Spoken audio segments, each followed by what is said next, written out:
The most important thing for me is that I'm making work to have conversations with other people. We own what's in collections. We own these public spaces funded by public money.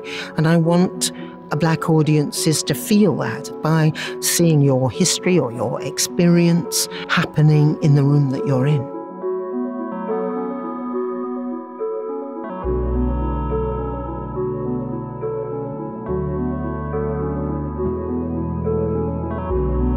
The main themes of my work centre around belonging and contribution.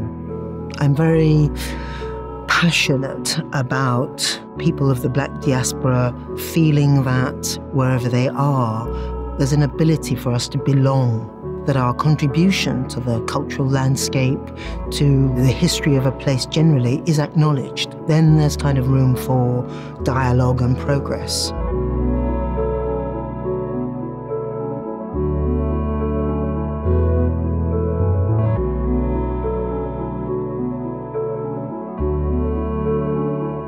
A fashionable marriage is essentially my immersion in the 1980s. The characters are taken from the Hogarth painting, Marriage à la Mode. The scene takes place in a countess's bedroom the night after she's slept with her lover, Silvertongue the lawyer. The Countess became Mrs. Thatcher, Silvertongue the lawyer became Ronald Reagan, Castrati became the art critic.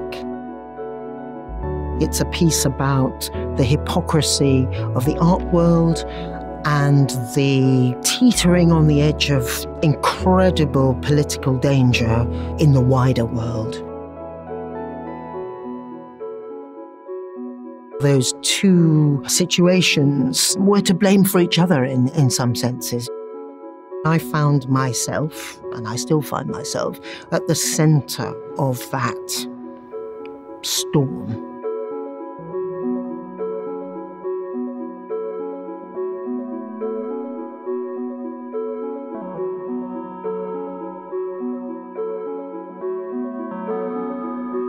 One of the most important things about revenge is that it is a conversation about conversations. There are a series of paintings inviting audiences to step into the painting.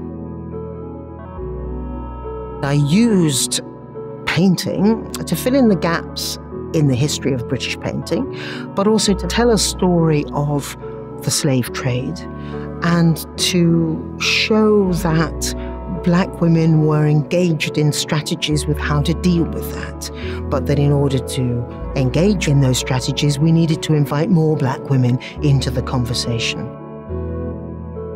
So there's a gap at the table for audiences to join.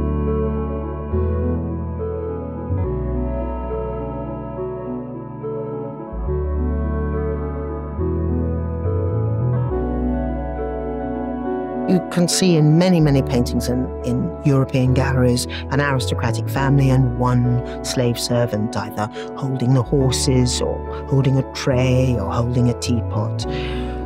Naming the Money is gathering all those people together. They're talking to each other. They're telling each other their own story.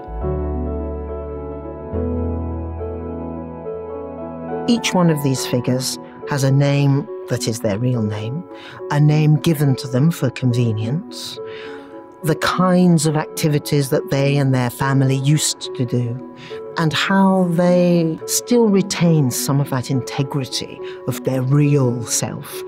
And that's what gives each one of them the strength to carry on.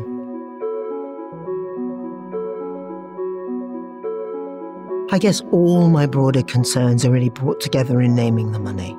There is the participation of an audience, an attempt to understand how to achieve belonging, and that the acknowledgement of one's contribution historically and currently is essential to the richness and the nourishment of a place.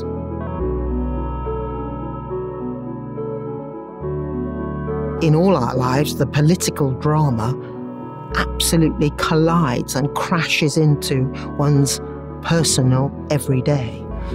But I guess I'm hoping that my everyday, my work as a teacher or my work as an artist, can have some effect on the politics. I think these are dangerous times, but there are always invisible strategies that we can still put into place.